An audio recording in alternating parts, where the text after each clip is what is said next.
La lumière est quelque chose que l'on voit tous les jours. Mais savez-vous ce qu'il se passe quand on éteint la lumière? Quand on passe de ça à ça. Une fois la lumière éteinte, les photons ne sont plus émis par l'ampoule. Mais alors que deviennent ceux qui ont été émis juste avant qu'on presse l'interrupteur? Eh bien, lorsque ces grains de lumière rencontrent un objet de la pièce, une partie d'entre eux le traverse, une autre est réfléchie et une troisième est absorbée. Exactement comme pour les objets fluorescents.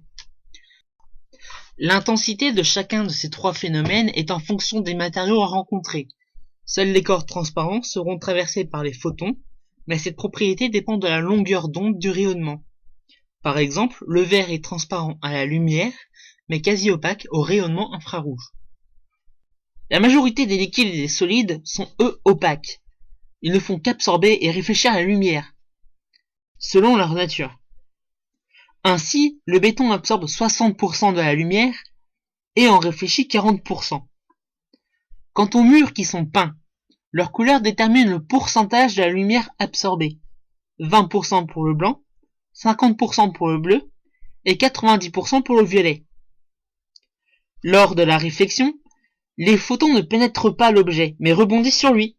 L'énergie du photon est alors absorbée et convertie en énergie thermique.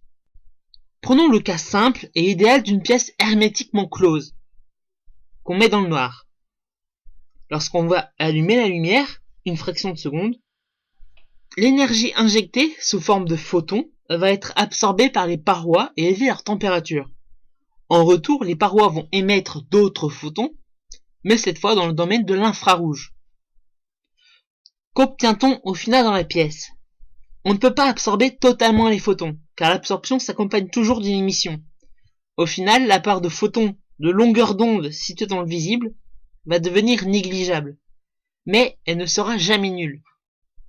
Surtout, modéliser le devenir des photons devient alors un véritable défi dans une pièce totalement lambda. Retenez juste que la lumière qui est éteinte émet encore de la lumière sur une très courte durée, mais dans une autre forme de rayonnement, l'infrarouge.